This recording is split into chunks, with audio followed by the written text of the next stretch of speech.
good. Because I've been eating nothing but fruits and vegetables. I've been juicing. I got a juicer. And I've just been listening to a bunch of music, and I've been playing music and reading Carl Jung.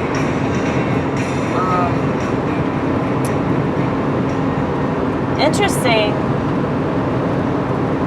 He talks about how the modern man has left his primitive nature, and because he's done this, he really has no choice but to be utterly miserable. So,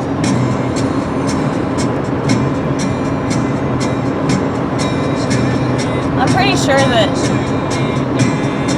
a lot of the decisions that I've made in my life that seem ridiculous to a lot of people,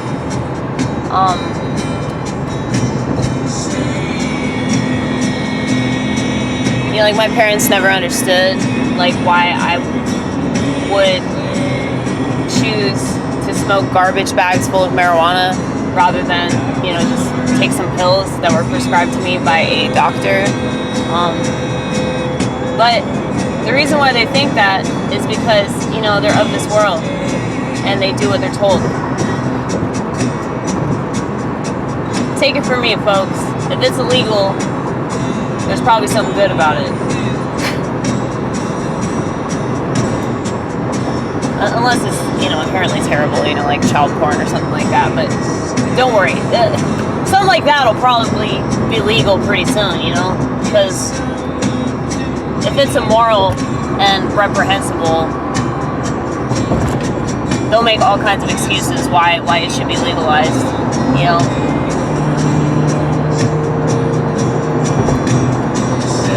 The only reason why they're legalizing marijuana right now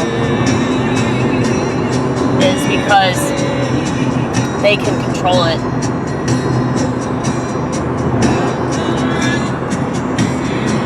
So keep that in mind when you're rolling that blunt or joint or whatever the fuck you're doing with it.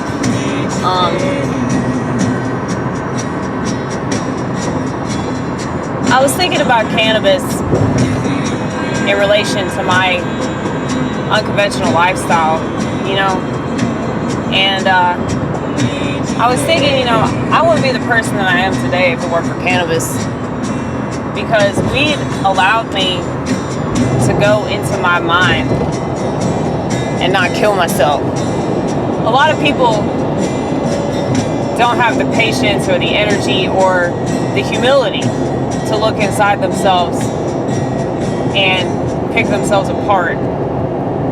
That's why they pay a therapist to do that sort of thing.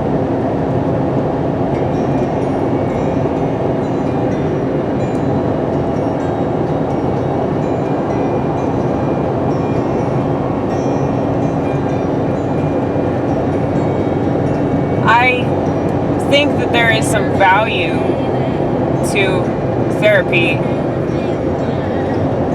if the therapist has humility as well, but most of them don't.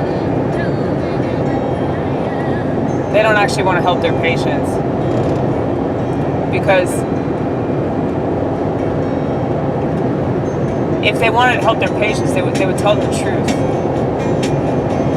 They would tell them that life is just fucking hard and life isn't fair and this world doesn't make a lick of sense.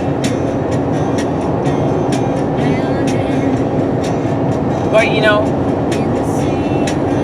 the modern ways that they treat things is not conducive to our personal growth. It's not conducive to our betterment. And any thinking person, any rational person can see that. It's not medicine if you have to keep taking it over and over again. Like, the whole point of medicine is that you're healed and you move on. So I'm not going to go into specifics, but I think that we all know what I'm talking about, okay?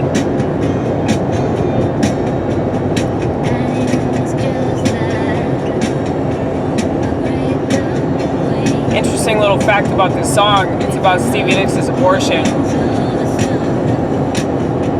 This song is about the baby that she would have had with Don Henley, lead singer of the Eagles.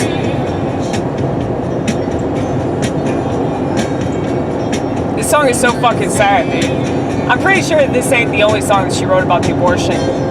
I'm pretty sure that the song Gypsy is also about her abortion. She's a really good songwriter.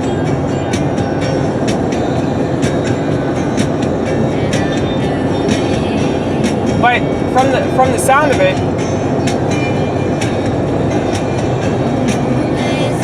it doesn't seem like she wanted to have that abortion.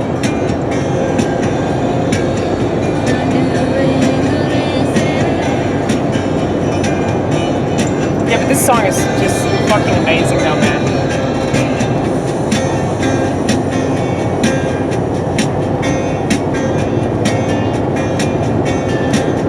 Like one of the lyrics, it's like she sings this at the very end of the song. Like you can barely even hear her say it. Dead Sarah, you're the poet of my heart.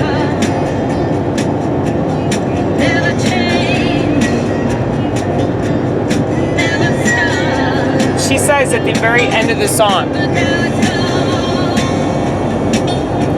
it had a heartbeat.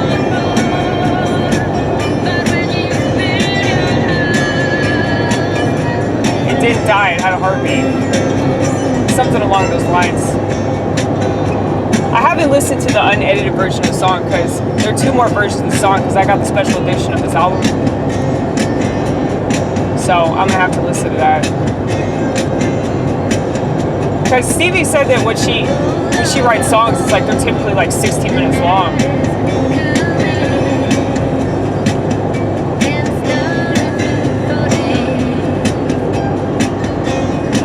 Yeah, but this song's really fucking sad for obvious reasons.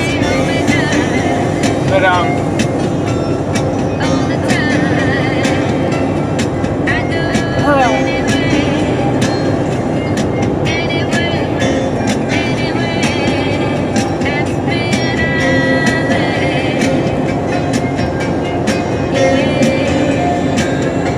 don't remember what I was talking about before I got on this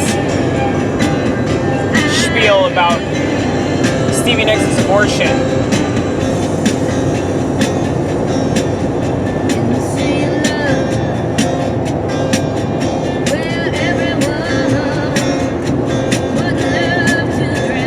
It's so funny that she says that. The sea of love where everybody would love to drown.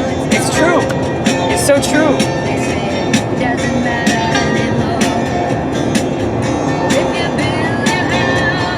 Love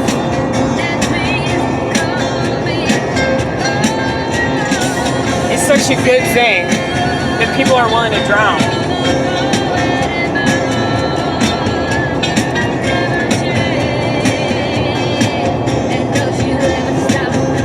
Right here, right here, right here.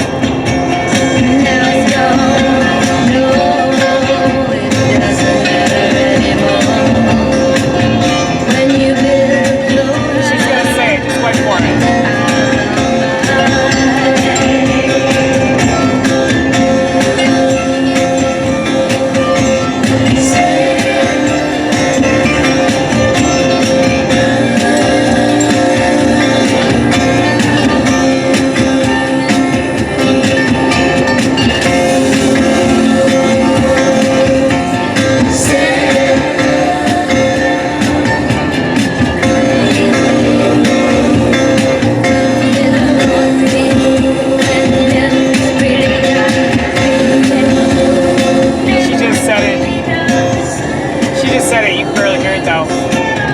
There's a reason why that lyric is barely audible.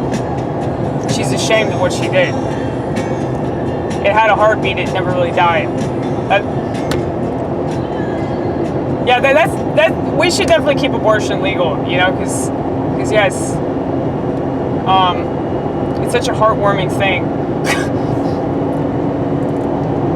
And I mean, that really good song came out of it though, right? Right?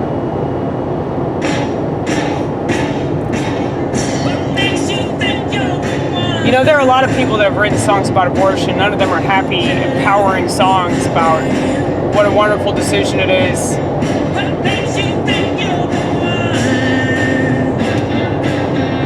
I mean, it's so crazy. Like, the more that I think about it, I cannot believe that abortion is a thing that is acceptable. I cannot believe that there are clinics where people go to terminate their pregnancy. Like, that is insane.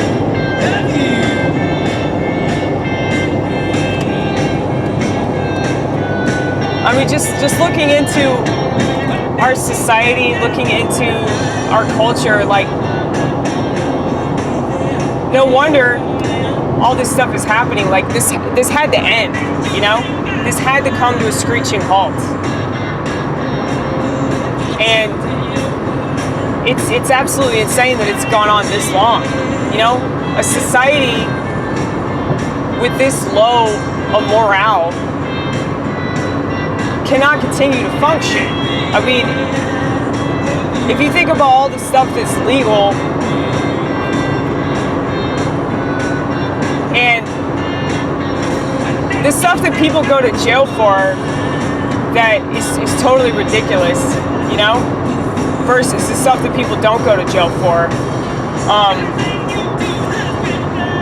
And just to think that these are rules that are in our society, that, like, we're supposed to respect a society and go along with a society where abortion is legal, and yet smoking a joint is not.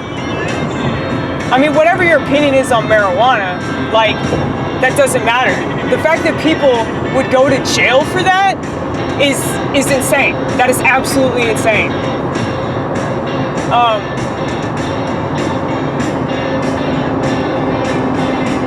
Considering all these other things that are super duper addictive that aren't illegal, and all these terrible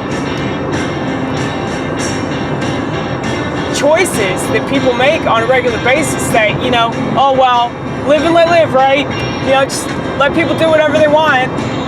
I mean, this is the result of that shit. So, I swear to God, I'm turning into, like, an authoritarian or some shit. It's crazy. I guess if you live in America long enough, that's what happens.